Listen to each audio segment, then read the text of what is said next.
We're going to take a look at exercise 12.1. And let's take a look at number 1 first. Number 1 says, annual contributions of $1,000 will be made to a tax-free savings account for 25 years. The contribution expects investments within the plan to earn 7% compounded annually. What will the tax-free savings account be worth after 25 years if the contributions are made? And at the beginning of each year, at the end of each year, and by what percentage? So let's just take a look at this. So first of all, let's write down the basic facts. We have $1,000, and it's an annual contribution for 25 years. Then we expect to earn 7% compounded annually. Now, here's an important thing that you need to understand. The payment is annual and the compounds is annual. So this refers to ordinary simple annuity, okay? It's an ordinary simple annuity. We must be able to compare these two things in order to be able to determine if it's an ordinary simple annuity or an ordinary general annuity. Ordinary simple annuity says that the compound periods and the payment periods are the same. Okay, so that's the first thing. Part A. Part A says, what do we expect the value to be in 25 years if the payment is made at the end of the year? Now, end of year payment, by definition, we said that's an ordinary simple annuity. And so it is, what we're doing is calculating the future value. So future value is, by the definition of the formula, it's payment 1 plus I to the n minus 1 and to the power of I. Okay, now, so let's take a look at plugging some numbers in here. So the payment is $1,000. 1 plus the interest rate. The interest rate is 7%, so that in decimal form that's 0.07. And we ask ourselves what n is. Well, there's 25 years of payments at 1 payment per year, 25 payments. So n is 25 minus 1 over 0.07. Now you plug that into your calculator and you will get 1,000 times 4.4274 over 0.07, and that works out to $63,249.04. So essentially what we're saying is, if we were to put $1,000 into a savings vehicle every year, at the end of the year, for 25 years, and if that savings vehicle earned 7% compounded annually, at the end of 25 years, we would have $63,249.04. That's the equivalent value. Now, the second part, B, says, what if we put the payment in at the beginning of the year? And this is really an annuity due, because annuity due, by definition, is made at the beginning of the period. So it's an annuity due, and it's an ordinary simple annuity. So again, we have to write the formula for that. FV equals PMT. Again, it's the same formula that we used. 1 plus I to the n minus 1 over I. But we add on this extra piece, 1 plus I. So we know, we've done this calculation here. We know that that calculation is 63,249.04 times the 1 plus 0.07. Now, if we did the math on that, then that would come to 67,676.47. Part C asks us, what's the difference? What's the percentage difference? Well, what we can do is we can take the 67,676.47, you want to do this mathematically, and we can take the 63,249.04, and if you do that, that'll come up to 1.07. So the difference is, that's 100%. So essentially, it's a 7% difference. In other words, you'll earn 7% more with an annuity due. And that only makes sense because what you're doing is you have that initial payment of $1,000. That initial payment was made at the beginning of the very first year. It sits there for longer, in other words. So as a result, it earns 7% interest in that first year period, and that effectively gives you a higher rate. So it's a 7% difference. So that's exercise 12.1. Number 3. Well, let's take a look now at number 3. Number 3 says, what is the future value of $100 invested at the beginning of every month for 25 years if the investment earns 4% compounded monthly or 8% compounded monthly? So let's take a look at number 3. Well, we've got $100 being invested, so that's our payment. Payment is $100. It's every month, so monthly payment. It's beginning of month that it's paid. 25 years. It's there for 25 years. And in A case, it's going to be 4% compounded monthly. Okay. Now, the payments, we ask ourselves again, is this ordinary simple or ordinary general in terms of the definition? Well, it's a monthly payment and it's compounded monthly.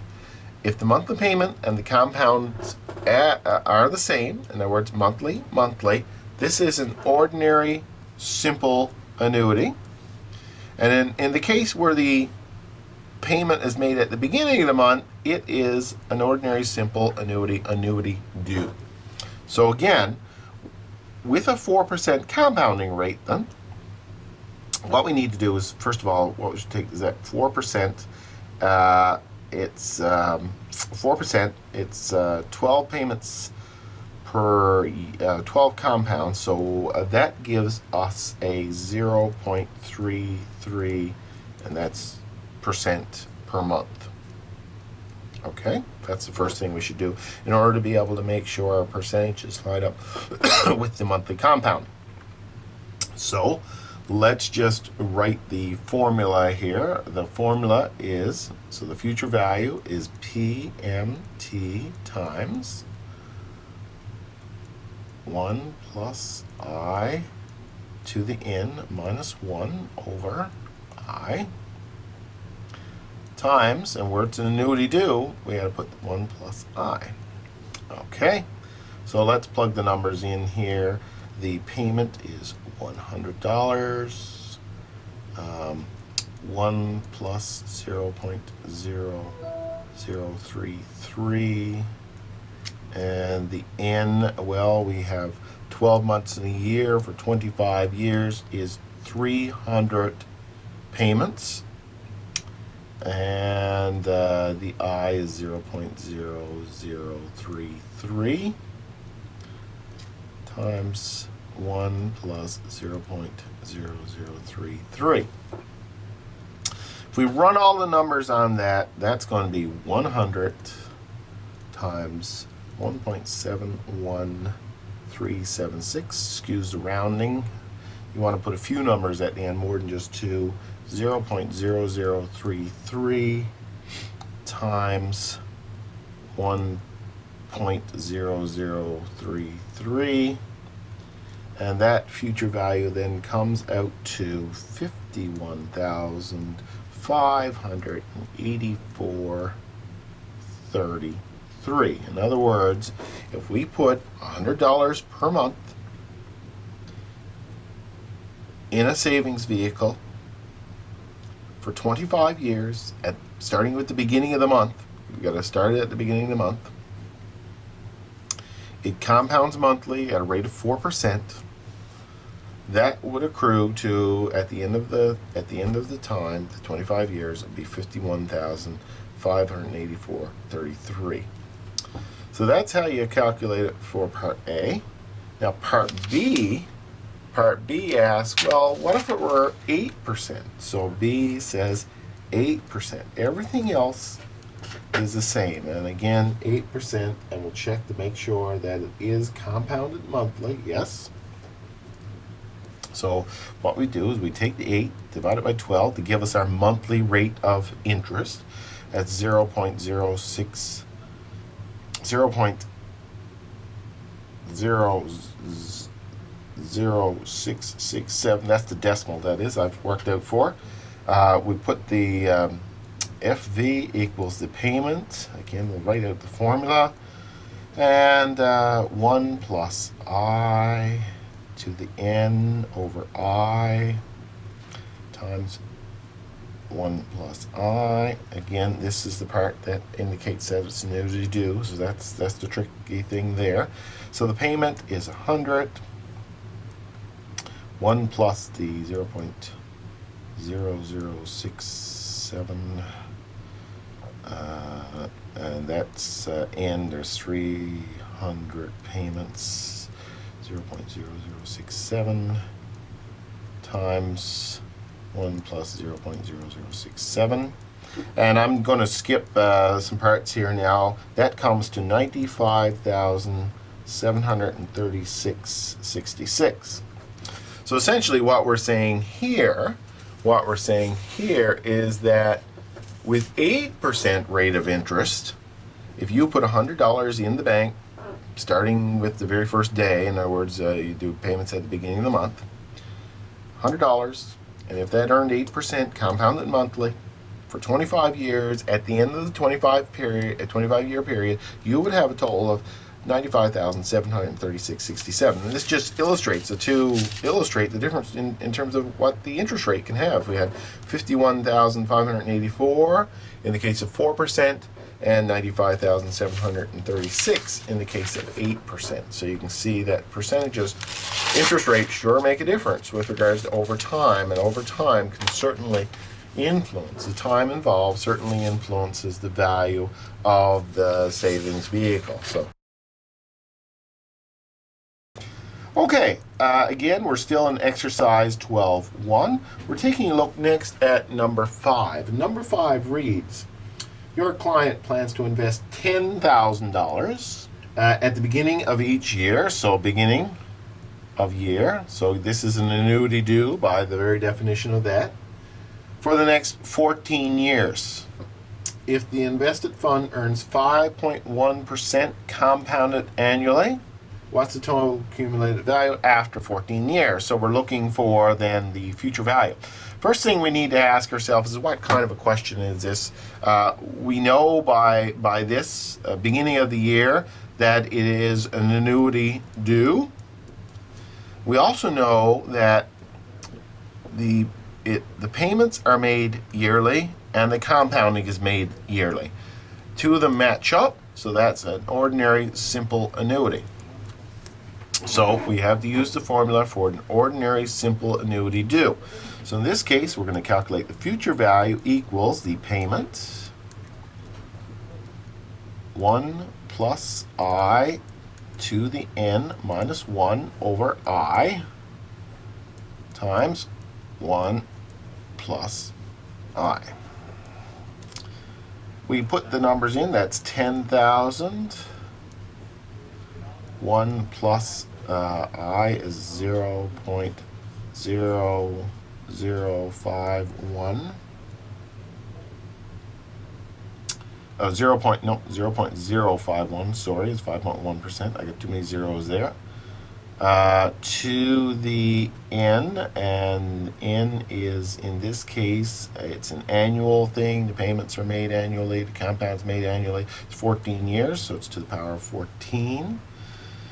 And minus 1 over I, 0.051. And that is then multiplied by 1 plus 0.051.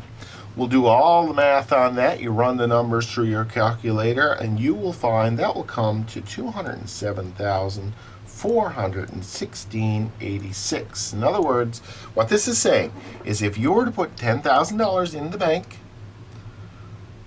at the beginning of each year for 14 years, earning 5.1% compounded annually, the future value of that amount of additions would come to $207,416.86. In other words, on the day you took it out of the bank in 14 years' time, that's how much you expect it to be there.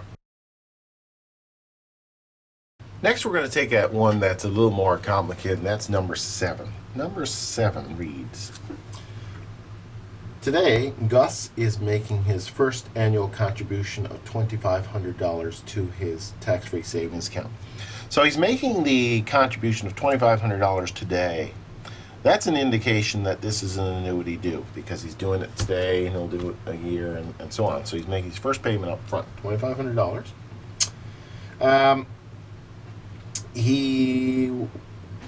How much will the plan be worth in 16 years? 16 years is the time frame we're dealing with.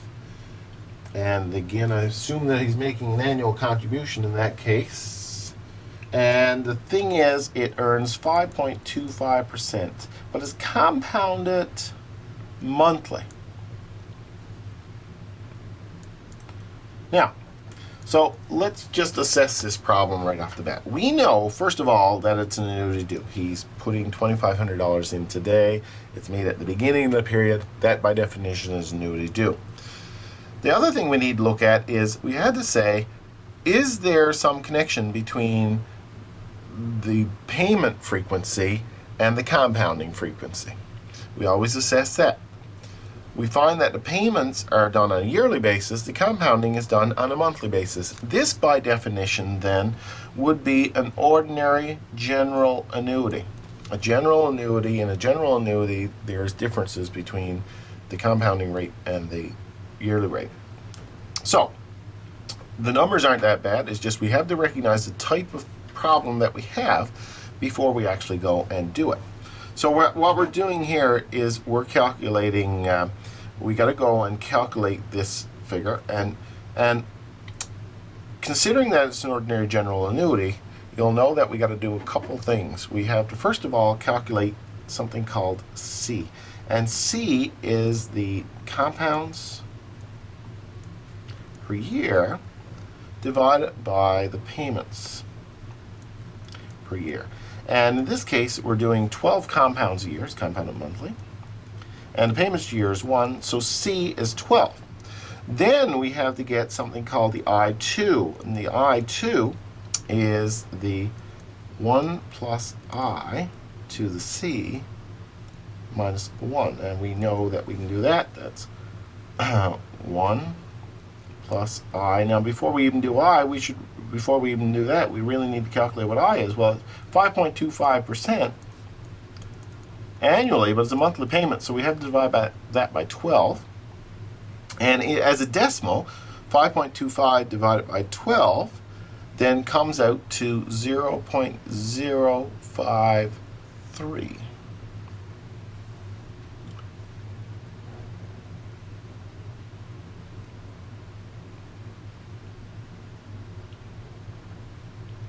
Sorry. Calculating that as a decimal then, 5.25 divided by 12, let's just do a little bit of math here. 5.25 divided by 12 is 0.4375. So I is 4375. We're going to plug that in now in order to get the I2. 1 plus 0.4375 to the C, and C is the number of compounds. We found it to be 12 minus 1.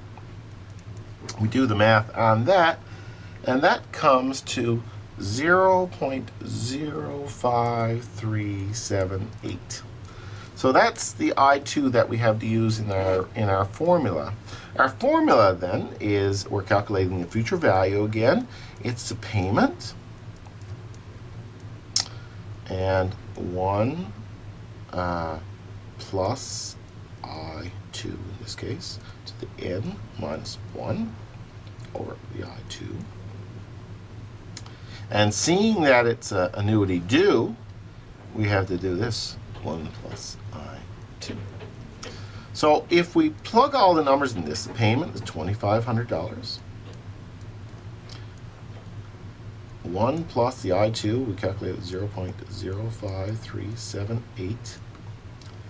The n, which is the number of payments in this case, our n is 16. It's 16 years of payments minus 1 over I2, 0.05378.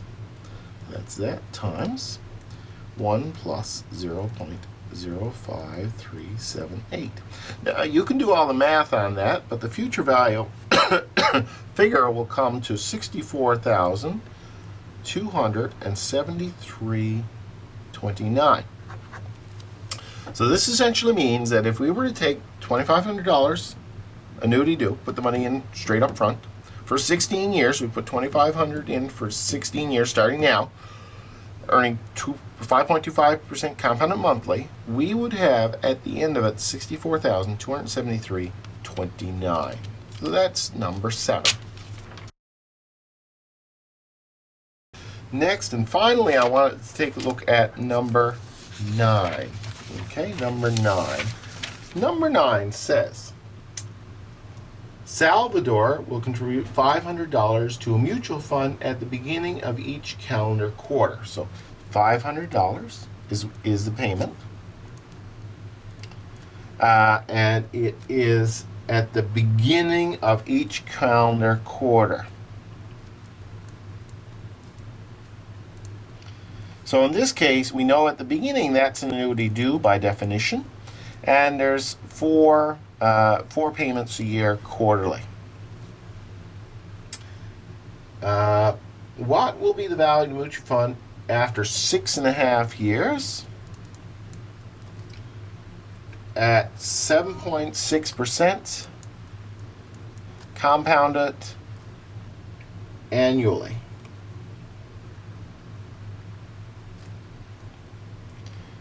Okay, let's take a look at this now. Judging by the material we have, let's focus on what type of problem this is. Well, first of all, what is the value in 6.5 years? That is a future value. First of all, we're calculating the future value. It's the beginning of the quarter, so we know by definition then it's an annuity due. Annuity due. And it's compounded annually, but the payments are made quarterly. So we got a difference between the payments and the compounds. So in this case, it's an ordinary general annuity. So these are the basic things that we need to consider before we go forward in the problem and know how to resolve it. First thing we need to do then, considering it's an ordinary general annuity, is calculate the value of C. We know C is, if we're looking at this, for example, we've got the annual compounded, and quarterly payments. So this is 1 over 4. So the value of C is 0.25. We can calculate the value of I2 as well. I2 is 1 plus I to the value of C minus 1. We need to calculate the value of I. Let's think now. This 7.6% is compounded annually, so 7.6% per year. We don't need to do anything with it because it is compounded annually. We don't have to do any math on this. So in order to calculate the I, then it's 1 plus 0.076 to the value of C, 0.25 minus 1. So I2 is going to be 0.01848. So that's the I2. Now, we're going to throw that into the future value formula. So the future value is, again, it's a payment times 1 plus I2 to the n minus 1 over I2 times plus I2, 1 plus I2. We do that, we know the payment, for example, is 500. I'm going to shorten this up again now for the sake of simplicity here. 0.6098 over 0.01848 times 1.01848. So the future value then, having done the calculation, is 16,803.44. So essentially what we're saying again is if we put $500 in the bank at the beginning of each quarter, earning for 6.5 years, earning 7.6% compounded annually, at the end of it we would have $16,803 and some change. Now, part B of the question, B says, how much of this amount represents the invested earnings? Okay, what we're looking for is earnings. Well, we know we got, at the end of it, we got 16,803.44. We know we put in, well, we put in $500 at that first payment. Okay, we put in that first payment right up front. And then for 6.5 years we put in payments. So 6.5 years, that's 26 payments. So that totals $13,000 in payments. So let's subtract that off. So that's all the rest of the payments. So the total then is we actually pull down $3,803. The difference is 44 in interest. So those are some simple problems there at the beginning of this unit. I want you to take a look at those and try some. If you have any questions, you let me know. Thank you very much for watching.